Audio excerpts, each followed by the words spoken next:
സൃഷ്ടി എപ്പോഴും സംഭവിച്ചുകൊണ്ടിരിക്കുന്നുണ്ട്. ഒരു വ്യക്തിയുടെ മനസ്സിൽ ഒരു ചിന്ത അല്ലെങ്കിൽ ചിരസ്ഥായിയായ ഒരു ചിന്താരീതി ഉണ്ടാകുമ്പോൾ അയാൾ ഒരു സൃഷ്ടി പ്രക്രിയയിൽ ഏർപ്പെടുകയാണ്.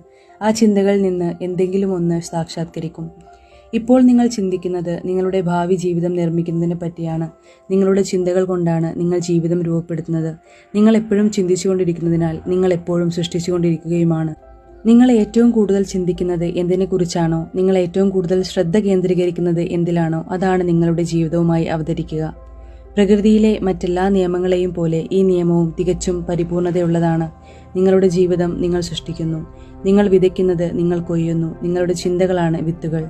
എന്തു വിളവാണ് നിങ്ങൾക്ക് ലഭിക്കുക എന്നത് നിങ്ങൾ വിതയ്ക്കുന്ന വിത്തിനെ ആശ്രയിച്ചിരിക്കും. നിങ്ങൾ അസംതൃപ്തി പ്രകടിപ്പിക്കുകയാണെങ്കിൽ ആകർഷണ നിയമം അസംതൃപ്തി ഉണ്ടാക്കുന്ന കൂടുതൽ സന്ദർഭങ്ങളെ അതിശക്തിയോടെ നിങ്ങളുടെ ജീവിതത്തിലേക്ക് കൊണ്ടുവരും. മറ്റാരെങ്കിലും അസംതൃപ്തിയോടെ സംസാരിക്കുന്നത് നിങ്ങൾ കേൾക്കുകയാണെങ്കിൽ അതിൽ ശ്രദ്ധ